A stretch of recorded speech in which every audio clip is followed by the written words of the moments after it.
market direction, Yeah. and I don't understand it, because this country became the most powerful, the most prosperous in a short 200 years Yeah. with what our founding fathers gave us. Yeah. Why do we want to walk away from that? I don't understand it. So we need elected statesmen that will stand up, Republican, Democrat, doesn't matter, but they got to stand up and take on the big challenges, and the people need to embrace that in order for us to keep from going over that cliff that we talked about earlier. Sure.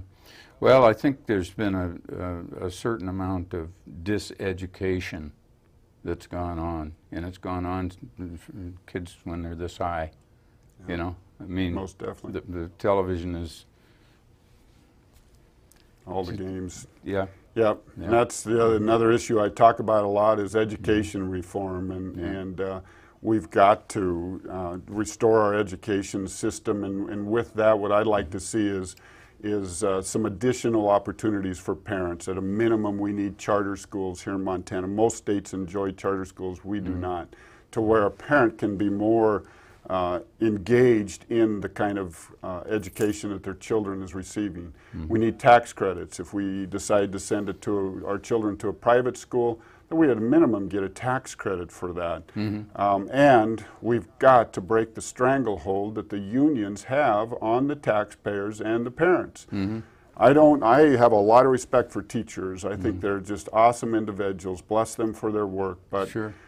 you know, they're not the problem. It's the system that's the problem. Yeah. And we need to be able to reward the good teachers and get rid of the poor teachers. And we've got to break that stranglehold that's not allowing us to do that. Yeah. You know, the teachers, we've given them all of our social problems, and then tied their hands behind their backs and said, you cannot discipline, you've got to keep them in your classroom.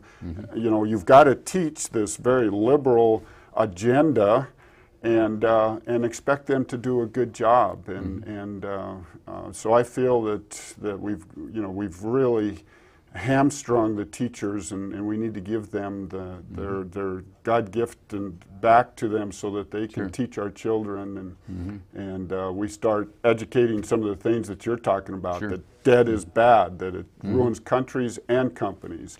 That natural resources, all new wealth comes from the ground. You don't get it anywhere else. You grow it, you drill it, you know, hard labor from it, and those are the things. And instead, we're teaching pornographic sex education to kindergartners, like what we saw in Helena. I mean, it's crazy, Dave. I don't understand where we're going here. The common sense is no longer common. It isn't. It isn't. I was surprised. We went back and visited my grandkids while their mom and dad went to Mexico for an anniversary. And my 16-year-old granddaughter put on a 4-H demonstration on algorithms. She wrote the PowerPoint. She did the whole thing. She's educated by her folks, you know? It's absolutely amazing. I mean, I was probably, I didn't know what an algorithm was until... Your granddaughter taught it to you. Well, yeah, basically, yeah. I mean, you know, sure the word, but I don't understand you know, the totality of it. And it's absolutely amazing. These kids have got the ability. It's not genetic. No, they have the ability. It's environmental. You know. Most definitely. And the kids are being cheated. They're absolutely being cheated. I can't say anything harsh enough. No, know? It really is. And between the education issue that we're currently talking about and the debt load, the future, I mean, every generation before us left the next generation a more prosperous, a more bright future until now. And we're not leaving the next generation a very good picture of... Pretty empty bucket. Yep, pretty empty bucket. That's exactly right. And that's why I'm working so hard, traveling the state, driving back and forth. And in this last year, I've driven nearly 50,000 miles. And people say to me, you know, Ken, how do you do that? Well, one, it's a lot of fun. I talk to great people and eat great food. But the other thing is I cannot stand by the wayside and allow what is going to take place without fighting with my every breath to try to restore what's so great about this country and get our debt under control and change our education system and create the jobs that families need in order for them to raise those children. I'm going to do everything that I possibly can. Sure. Now, as far as changing education, it seems like it's the state's job to... Education is the state's job. It's not the federal government's job. How in the world can you get the federal government out of it?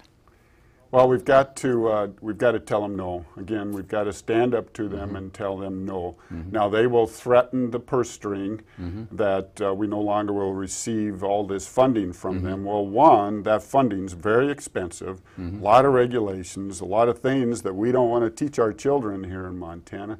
But two, we really don't need it. If we get back to developing our natural resources, we're a filthy rich state. We are. With our gold and our oil and our coal and our timber and our natural gas. And we could easily fund our education at a higher level without the federal government involved. And No Child Left Behind has been a failure. It's not improved education. And there's just been a number of things that the federal government is demanding on us. And you say that it's the state's responsibility, and that is what it's become. Quite frankly, I think it's the parents' responsibility to educate their children. If the state is going to be there to assist in that, great, but we need to empower the parents so that it's more their responsibility, and that's why I support the tax credits or vouchers or charter schools, is so that we can get the parents more involved in homeschooling that you mentioned, and even on a state level, very little regulation and allow the local communities, local control to determine the education. I think you're right there. As a matter of fact, I haven't found anything to argue with you about. No. Yet. That's kind of scary. You know, you're talking about natural resources in this state. Like you say, we've got a plethora of natural resources. You talk about, I don't know how many gold mines we've got, 2 or 3, probably 100, but working mines. Right. Where you employ people and that sort of thing. 2 or 3, I guess, probably in the state. Yeah. Uranium down on the south end here. Probably rare earth. It wouldn't surprise me at all. These are all things that could be developed and bring hundreds of millions of dollars into the state. And not only does that help the state, but it helps the nation as well. Sure. I mean, we're at the point now, in my opinion, that countries could bring us to our knees and never fire a shot. Yeah. When you consider the debt that we own so many other countries, the fact that we buy so much energy from countries that, quite frankly, hate us, would like to see us exterminated. Yeah. And we're dependent on them for our energy needs, and there's no reason for that. Yeah. We could supply it right here in Montana, along with North Dakota and Wyoming and some of the other very rich natural resource areas. Sure. Yeah. Where do you stand on nuclear energy? I would support it. Would you? Yeah, absolutely. I think that it's a great alternative. I think that it should be in the mix. I'm a strong supporter of coal energy as well. We can burn the coal and do it cleanly, so that for Montana is definitely an advantage. But I think nuclear energy can be produced safely as well. Wind and solar is fine if it makes sense, if it works financially. And so all of that should be in the portfolio, or at least looked at, you know, and bottom line is it should be the most reliable, and it should be at the least cost to the consumer. Yeah. How would we remove the restrictions on that from our laws? The development of natural resources? The development of nuclear energy. Oh, nuclear energy? Well, there again, I think we've got to stand up and boldly talk about the risks involved in it, you know, and they're very small, very small. And I think if people understood that, why then they would embrace it. So a lot of it's just communication, along with burning coal, that it's not the dirty energy that it's been portrayed. And with that, you know, when I travel around, definitely people are open to the discussions and look at it from the science side of it, not from the emotional side. Yeah. Well, the nuclear thing that you know, I look at it and I think to myself, why can't we do it? It's the least expensive, with exception of hydro, and we're not building any more dams.